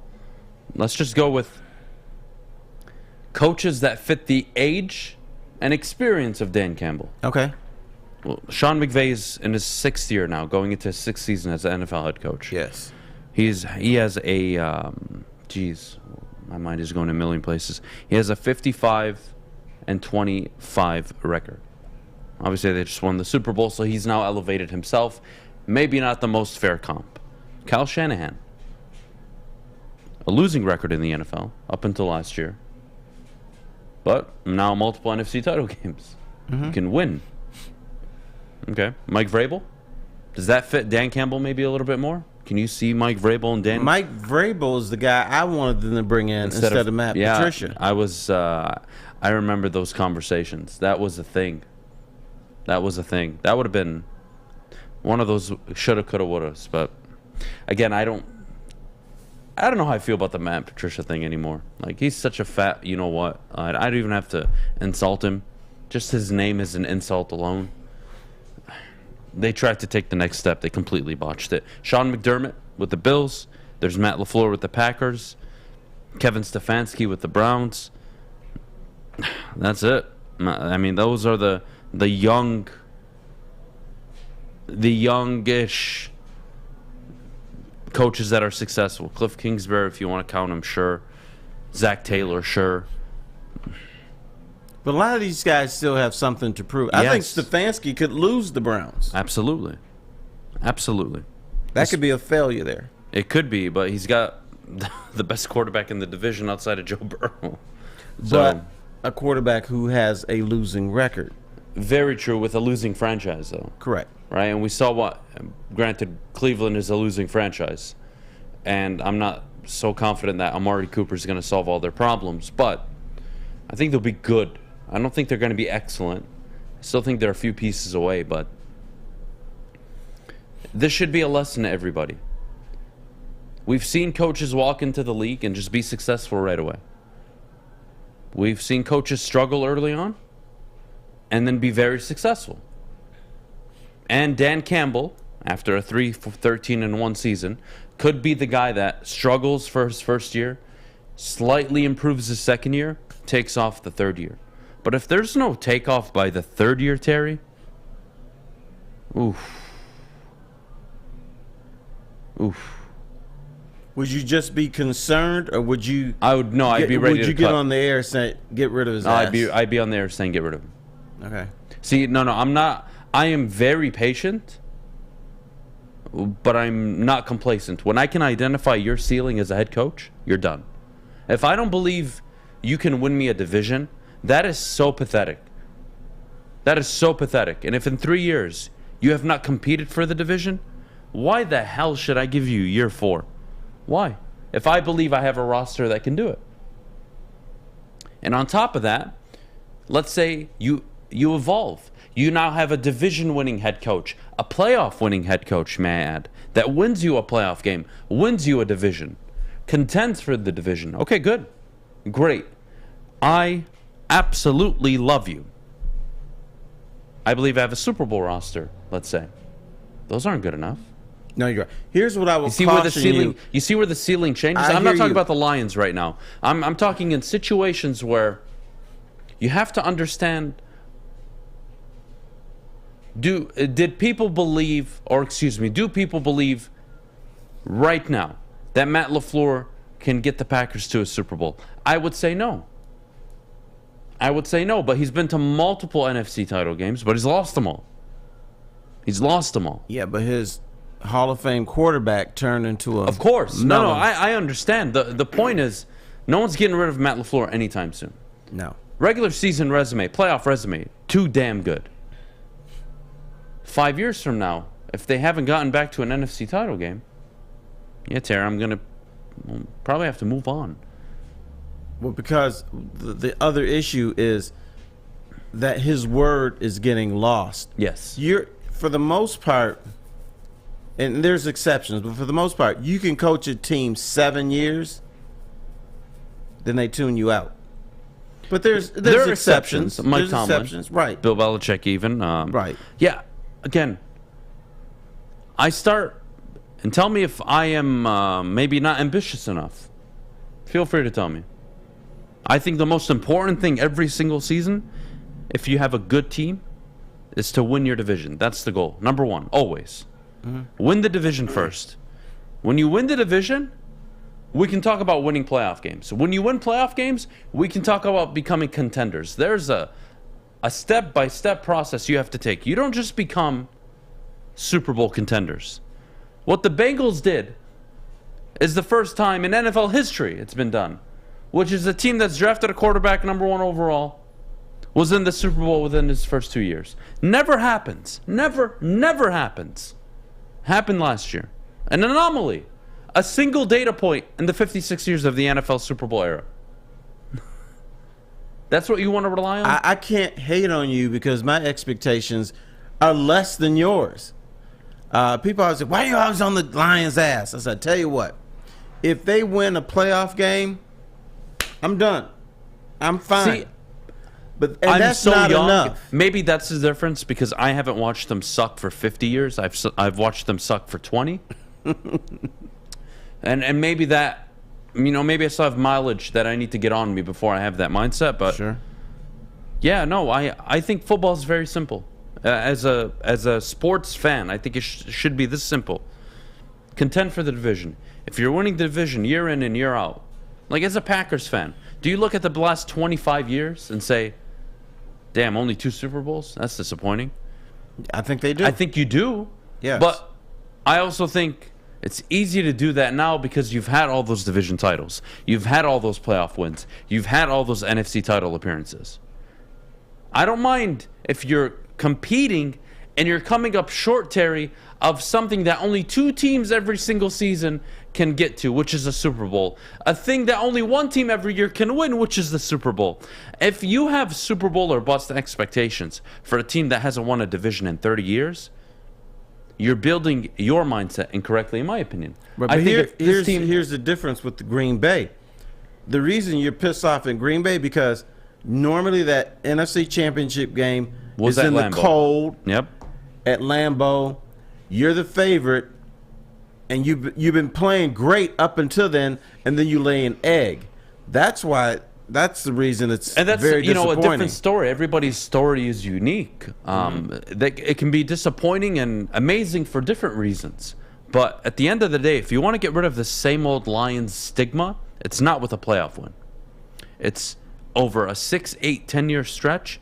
You win multiple divisions, multiple playoff games. Dare I say, you get to an NFC title game. You become a legitimate franchise. I'm not asking for 15 years of dominance like the Patriots, like the Steelers. I understand that's very difficult to do, even with a franchise quarterback. But you can't go to the playoffs in your history, Detroit, 19% of the time. That's pathetic. You should be damn near 30 to 33%. I think 1 out of every 3 years you should be in the playoffs, minimum. That's a good franchise, in my opinion. No, that's a mediocre franchise. When you look at the NFL, mediocre franchises make the playoffs 3 out of every 10 years. So that's 30%. Give me a mediocre franchise, real quick. Just name one. How about the Cleveland Browns? Cleveland Browns, okay. I'd say they're mediocre. I think, well, they've been so... anybody else in the division? Minnesota, Chicago? All right, we'll do Minnesota. Minnesota's a great example. The Minnesota Vikings. Here. We're going to go over their playoff history. This is going to be fun, actually. You ready for this, Terry? I'm ready. Since the year 2000, or how far back do we want to go? 1990? Sure. Well, let's start from 1990. Since the year 1990, in how many years? What is that, 32 years? Yes, sir. They've made the playoffs 1, 2, 3, 4, 5, 6, 7, 8, 9, 10, 11, 12, 13, 14, 15, 16, 17 of the 32 years. Okay. And that's... And your words, which is insane, right? Mm-hmm. The quote mediocre, they're above 50% of the time they're making the playoffs. Right. And the Lions are sitting there all time at 19%. Now, if I go through their all time, since 1961, they've made the playoffs. So what would we say? 17, 20, 22, 24, 26, 28, 30. 32 out of the 61 years they've been in the NFL. More than 50% of the time the Vikings have been in the playoffs. Right. And they haven't been to the Super Bowl since the 70s, right? Correct. But as a Vikings fan, how do I get frustrated with a team that wins a division every 2-3 years, gets to the playoffs every other year, wins playoff games every other 3-4 years, 5 years? It's tricky. You do get upset. You get disappointed. You have higher expectations. Thank you. Because you hate the Chicago Bears. Because the Bears take something from you. You hate the Minnesota Vikings. I mean, not the Vikings, but the Green Bay Pack, because they take something from you. The Lions, I mean, you can't really hate anybody because you're not really competing with them. They're not taking something away from you. You're taking away from yourself. A mediocre franchise, let's say... You know who the Lion fans make fun of? The Bears. The Bears? So let's do the Chicago Bears. So the Chicago Bears record since 1990. Let's do 2000. It's a lot. Okay. That's a ton of data. Stuff. So since the year 2000, the Bears have made the playoffs 1, 2, 3, 4, 5, 6 times. 6 out of 22. So that is what? Percentage of 27%. Okay. In the last 20 years, the Bears have made it 27% of the time. In your franchise's history, Lions, you've made it 19%. You know what the Bears have done in that time, too? They've been to a Super Bowl. They won 2 division titles. Yep, that too. And they've won multiple playoff games. Since the year 2000 for the Lions, they've made the playoffs 3 times, which means they are getting to the playoffs, Terry, 14% of the time. Less than their current all-time average. That is the fundamental problem, I believe, with a big part of this fan base. Not everybody, but you need to understand this. You need to look at your own division, your own self, and say, if I am not competing in the division, the hell am I to think Super Bowl, win playoff games? You know how you win playoff games consistently, guys? By winning your division. Why? If you're good enough to win your division, you're good enough to win a playoff game. Yeah, you can be the 7-8 seed, or excuse me, the 7-6-5 seed that sneaks in. You're in a talented division, you didn't win it, so you end up winning. Fine, that happens. We saw it with the Rams, Seattle, all these years. You can go back. It happens. The teams that win consistently in the playoffs, even the Packers, they may get knocked out all the time. They win a damn playoff game. They typically don't go out in the first time like they did this past year. Rarely happens. Win your division. Host a playoff game. Win a playoff game, dare I say. Build a legitimate 10, 15-year run where you've won your division 7 times in 17, 18 years. Where you've made the playoffs 13 out of those 18 years. I'm not asking for much, Terry. Maybe I am. I don't know. No, you're not. I'm not. I'm asking for less than you. So, because this franchise has been so bad that, you know, anybody I talk to said, what do you got to do to get off the Lions case? I said, all they got to do is win a playoff game. And that's not much. And I'm ashamed that I would even say something like that. Shame. You know what? The old me would cuss out a guy, would cuss myself out by saying, only a playoff game, you get off their ass? That's not enough. Yep. So that's how the teams I've been beaten down. The only team that has a worse record, percentage-wise, than the Detroit Lions since 1990 is the Cleveland Browns. But the Cleveland Browns, I'm not going to count them, or the Jacksonville Jaguars, or the Houston Texans, because they came on a little later. Remember the whole Cleveland? Sure. We don't have to get into it. So of the teams that have been around since 1990, the Lions have the worst record. And the second team, Cincinnati Bengals, that were just in the Super Bowl. Yeah. Oh, the Houston Texans have a 43% win percentage, and they're an expansion team. The Los Angeles Rams have a 43% win percentage, similar to Houston, and they have a Super Bowl, multiple Super Bowls since the 1990 season. Multiple Super Bowls. And the Cincinnati Bengals, who probably kept their coach around too long. Yep. Because he couldn't win a playoff game. The only, again, it's insane to me. And you know what? I love that we brought up the Minnesota Vikings. Since 1990, they have a 51% win rate. That's better than the Saints, Seahawks, Titans, Bills, Chargers, the Bears, the Panthers, the Bucks. It's better than more than half the league. The only teams better than Minnesota since 1990 are the Colts, the Niners, the Eagles, the Cowboys, the Ravens, the Broncos, Chiefs, Packers, Steelers, Patriots. I don't want to be... If you could be a 60% win rate, go for it. But if you could be the Minnesota Vikings, Detroit, what a franchise you would be. A respectable franchise. A winning franchise. Could you get to the Super Bowl? No. Sorry. They didn't get to it with Case Keenum. They didn't get to it with Kirk Cousins. They almost got there with Brett Favre. Okay, fine. They haven't gotten there. Fine. Frank Tarkin, they didn't get him. They didn't get there with him. They were on the doorstep. They've gone to multiple NFC title games. I'm talking about Minnesota. Detroit, you get into a wild card game against Seattle and lose, what, 26-6? 27-6?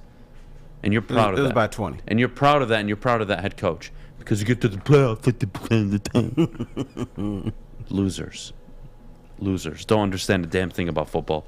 We need to go to break. When we get back, we got to talk about the Detroit Grand Prix and some NBA playoff action. Shouldn't be fun. But before we do, I got to tell you about MyBookie. MyBookie is where you should be placing the over on the Detroit Lions this year. Yes, I am taking the over at 6.5. You're damn right I am. I actually think 7 is very doable. 7 wins for the Detroit Lions. I think very fair. Take the goddamn bet. Bet from anywhere, anytime using MyBookie. I hope I didn't just lose all of you a lot of money. If I did, I apologize. I can't insure it for you, so tough luck. But make sure you sign up using code Woodward because MyBookie will technically insure it because they're going to match your first deposit. So whatever you put in to bet on the Lions, they're going to give you as, you know, some side money. So it's not that big of a risk. Sign up using MyBookie. If you have a gambling problem, call 1-800-270-7117.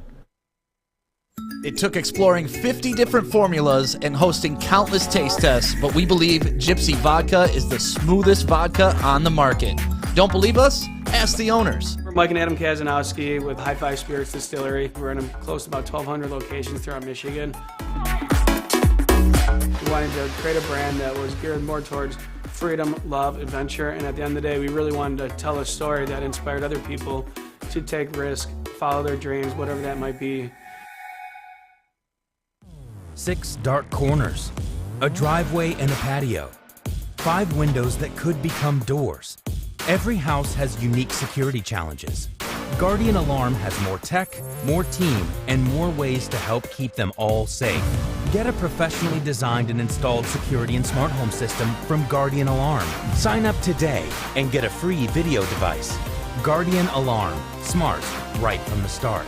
Call 1-800-STAY-OUT.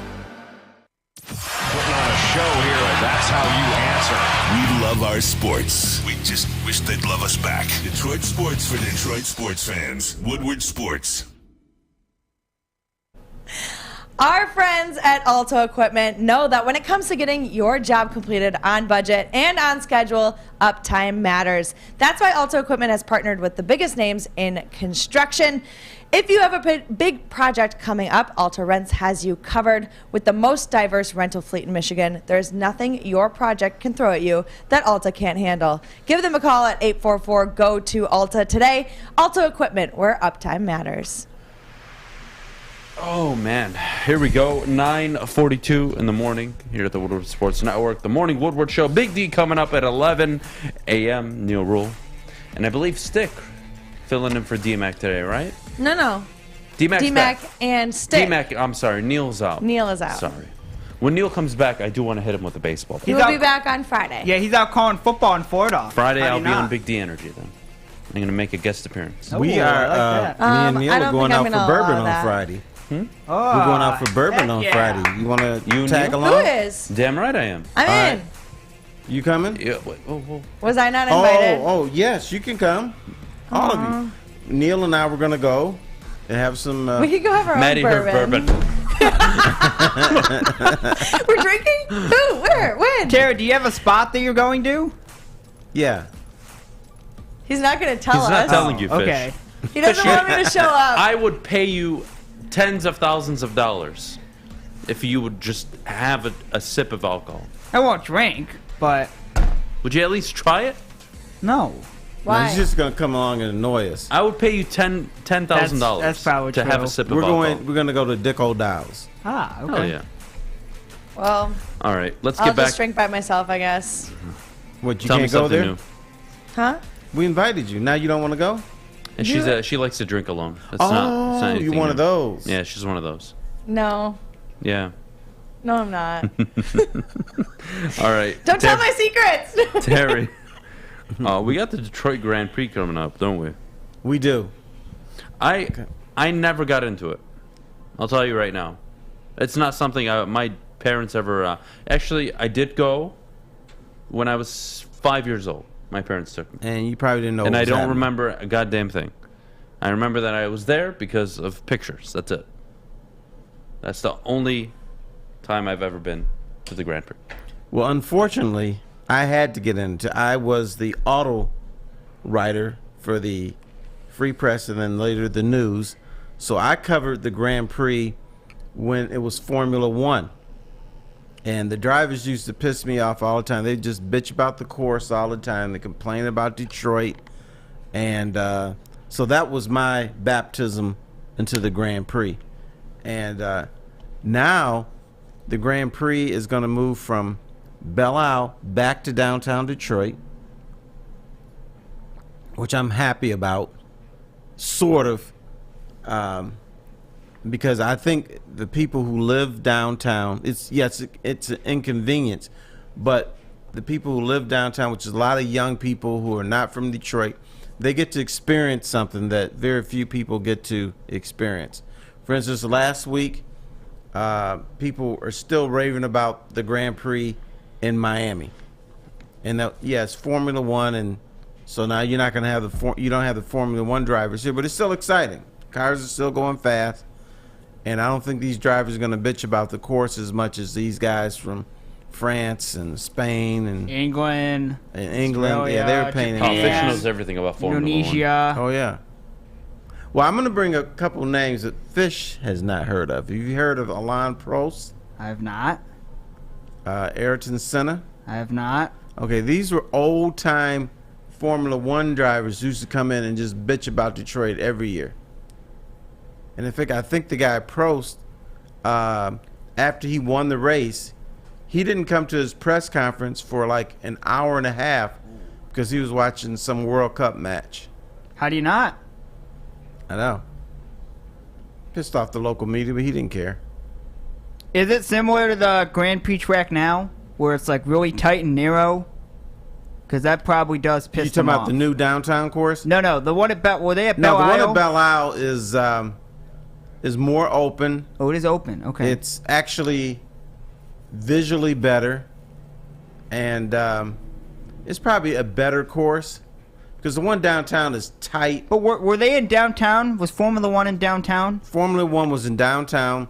They raced around the Renaissance Center, underneath Cobo Hall. What was the rest of the course? The rest of the course was like off of Woodward, going down Jefferson and coming back. I mean, it was like Okay, so tight and narrow. downtown streets for real. Because a lot of them hate Monaco because it's tight and narrow. Right. In fact, I think they compared the Detroit course to Monaco. Yeah. It's history, but it's tight the and narrow. other thing is the Detroit course is very bumpy. Ooh. They hate bumpy. I was on some hairpin turn, and I saw a car flip up and flip down because it hit a manhole cover. I'm like, damn, that's impossible to Wow, do. Detroit has potholes. They probably didn't scrape the potholes well. Well, you know what? If Jennifer Granholm wants to fix the damn road, she should probably go down there and fix the Grand Prix before somebody gets killed. Okay. I used to be a NASCAR kid, by the way.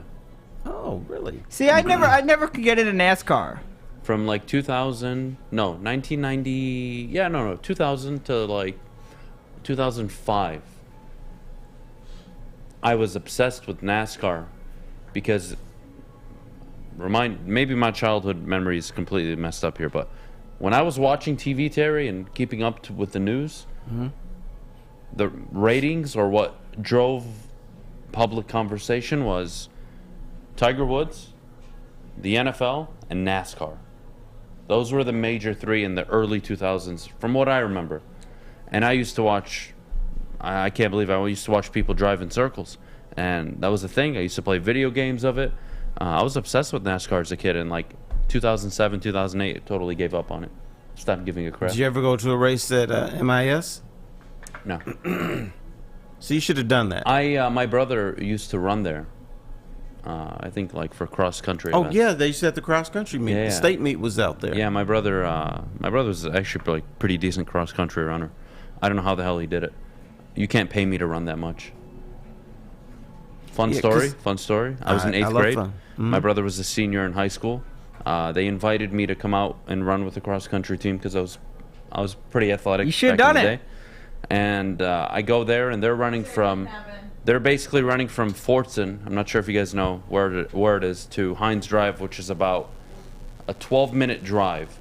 So I don't know how I can equate that into running minutes and miles, whatever. It's a long way. It's long. It's long, and it's extremely torturing. And these freaking skinny little craps, all these seniors, just running nonchalantly, and I'm sitting there like hyperventilating. I'm like, I'm done. He's like, no, man, we're only halfway there. Yeah, No, we got to go all the way there, and then we'll run back. It'll be good for you. I'm like looking at my older brother like, oh, F you and your friends. I'm calling mom. I'm going home. F this. And I never joined cross country. I ended up playing football instead.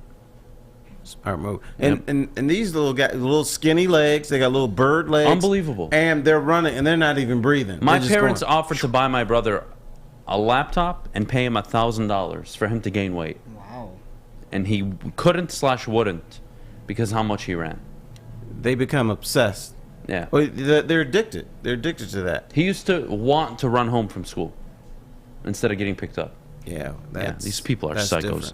We need to eliminate people like this, including my brother. Anyways, we have to take a quick break. Mailbag coming up. So get your questions in the chat. Any and all questions will be answered this morning, especially to Maddie about her drinking. So make sure you ask all the right questions. We'll be back in a little bit, but before we do, I got to tell you about Gypsy Vodka. Gypsy Vodka is Michigan's vodka. It's gluten-free, locally owned and operated. Up in Petoskey, Michigan. Check them out at gypsyvodka.com or follow them on social media. Check them out. Again, search Gypsy Vodka. As always, please don't be like Madeline Miller and drink responsibly. The official sticker partner of Woodward Sports. When it comes to stickers and signage, think Sticker Genius. We support this local Detroit business, and we are excited to show you our latest project, the Planet Fitness Studio from Sticker Genius. If you need custom stickers, wall graphics, window graphics, and plenty more, reach out to our friends at Sticker Genius. We at Woodward Sports couldn't be any happier with the service they provided us. They were quick, easy to deal with, and super professional. Head to stickergenius.com today. Life is full of hard choices. We're here to make one of life's biggest decisions as simple as possible. My name is Christina Gennari, and for over 20 years, I've helped hundreds of families buy and sell homes. We cover all of Metro Detroit and more, from large luxury homes to starter homes. We will work hard to make sure that you get the home of your dreams. So if you're in the market today or even thinking about buying or selling in the future, make the obvious choice. Christina Gennari, the obvious choice in real estate. Visit us at soldchristina.com today. Strawberry Fest is back at Big Boy. We brought back some of the classic breakfast items like the strawberry French toast, hot cakes, and waffle. If you're not feeling breakfast, try our new strawberry bacon chicken wrap, crispy chicken wrap, nacho wrap, or strawberry salad. The perfect recipe for springtime. And don't forget to grab dessert, including our berry delicious strawberry pie for only $1.99 with the purchase of $7.99 or more at participating Big Boy locations. Winning is a habit. So is listening daily to Woodward Sports. We're glad you're a winner, and thanks for listening. If you want to look like me, tan and glowing, you gotta head over to Chili Peppers Tan. Join the Pepper Club for all the best deals on unlimited tanning. They'll even beat your competitors by $5. Chili Peppers has the hottest bulbs, the hottest deals, and the darkest tans. Chili Peppers Tan! It's mailbag time! It is mailbag time. Get your questions in the chat. Let's start with my favorite one that I've seen so far. Adam, how much is too much when it comes to expectations for the Detroit Lions? Terry, I'll go with your friend Ryan. The minimum at 9, I believe, sets yourself up for disappointment. Because I think the minimum should be 6. And that's not because I'm trying to undersell the team. There are a lot of unknowns, Terry. And when I don't know, I don't believe it's fair for me to put these expectations that, I mean, you typically save for some of the better teams, better coaches in football. And I don't believe this is one of the better teams and better coaches in football because they haven't proven it yet. When they prove it, I believe it's fair to have those expectations. So your friend Ryan, I think it's too much. Oh, it's absolutely too much. And when you're talking about the teams who've established themselves, who had good drafts and got free agents, if they're talking about winning 10 or 11 games, how can you say, well, the Lions is just going to go from 3 to 9 games? They're going to be amongst elite. He thinks they're going to be one of the better teams in the NFL, period. Now, this is a guy who told me, and I asked, dude, you're on crack. He wanted the Lions to sign Adrian Peterson, which they did. That's okay, dude. Well, he's here. What's he going to do now? I think he's going to be top 3 rushing in the league with his old ass self. Now, I actually thought he did pretty well for his age. But, come on. Top 3. God damn it. Not Adam, but if State beats Michigan this year, Harbaugh has to repeat the win versus Ohio State or the fans will revolt? No, that's not true. If Michigan loses 2 conference games this year and wins the rest, and they're a 10-2 football team, but they lost to Michigan State and Mel Tucker for a 3rd straight year, and then lost to Ohio State, I think I'd be more upset about them losing at home again to Mel Tucker than I would be about losing to one of the best teams in the country. Yep. You have to put these things into perspective, guys. But here's where Michigan fans will rationalize this. They lost to Mel Tucker a 3rd straight time because of the refs, or because it rained, or because it snowed, or because it was below 10 degrees. They'll make up some excuse. They will not revolt on Jim Harbaugh after he took them to the national semifinals. Yeah, I don't see them revolting. I would be disappointed in Michigan if they lost to Michigan State this year. To lose 3 straight times is very difficult in that rivalry. And since the year 2000, it's 11-11 head-to-head. It's been tough games. And both teams in that 22-year stretch have gone on periods where they've just dominated the other team. So right now, Michigan State has a good grip on Michigan. 10 of the last 14, I believe. 10 of 14. So if I'm putting my money today, I would take out a lot of it, Terry, and I would bet it on Michigan to beat Michigan State this year at the Big House. I say no chance. Michigan State start 3-0 in the Mel Tucker era against Jim Harbaugh and Michigan. I find that, again, could be totally wrong. I just find it hard to believe that is a headline I'd be discussing Monday morning with you. Did you think Mel Tucker would be 1-0 against Jim Harbaugh? During the COVID year, to be fair, no. Okay. I wasn't surprised when they upset Michigan, given Michigan were just off to an awful start. They didn't look good at all. All right. Did you think he'd be 2-0 against Michigan? I actually had Michigan State winning this game. Yeah, this past season. Because you were in the minority on that one. Yeah, I had actually fun fact. I had Michigan and Michigan State starting the season 7-0. Actually, I think I was probably the only person that actually had that legitimately. That's not true. I said it prior to August, so I was pretty early. Because you said it. I mean, it's impressive, Terry. No, but many people before the season began said, you know what? They're slappies. Both will be 7-0. They're slappies. It's different. So you're not a slappy? No. So they said I didn't go to Michigan State or Michigan. Okay, they said because they're a slappy. You said because you're brilliant. Thank you. Damn. I just learned something today. My Lord. Oh, God. All right, what else we got in the we go chat? on this show. Bob's big boy. Jared Goff leads the Lions to a playoff victory. Does he open the door to Pat Stafford in regards to Lions' legacy, considering it would be something Stafford was never able to do? Bob, I would say yes. If Stafford didn't just go win a Super Bowl with LA. If Stafford just bombed in LA and it didn't work out as a project, I would say yes. But no, Goff has zero chance at winning or surpassing Matthew Stafford's legacy because he'll never throw for the amount of yards, never the amount of touchdowns, never start the amount of games that Stafford did as a Detroit Lion. And you're not putting up number 16 in the rafters because he led you to a playoff victory. Well, he said in Lions lure. He didn't say. I said in the rafters. He didn't say in Ford Field. NFL lure. Well, I'm talking about the Lions. He'll never surpass him in touchdowns, completions, yards, games started. If he wins that playoff game and is responsible for them winning that playoff game, there's going to be a lot of people who say, I don't know about Stafford. This is my guy, Goff.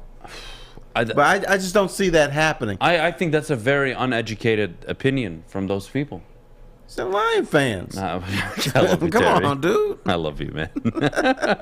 Adam, which Lions rookie will be a breakout player next year? Fun fact, the last 2 players, excuse me, let me be even more specific. The last 2 defensive ends taken at number 2 overall have won Defensive Player of the Year. Give me Aiden Hutchinson as a lock to win Defensive Player of the Year and have a breakout season year 1. We got to go? Yeah. Or are you waving to me? No, I'm not. Maddie always winks at me and sends me sexual signals, guys. Yeah, I think she's flirting it's tough with to you. do a show around. Yeah. Unbelievable. Wait until she gets that bourbon on Friday, dude. You might be in for a hurting. Be careful. We gotta go. I'm out of here. For myself, Maddie, Terry, Alex, and Fish, have a great rest of your Wednesday. Tomorrow is Friday Eve, I guess. Friday Eve? That's right. We'll see you guys tomorrow. See ya. We're training them. Have a great day. Enjoy football.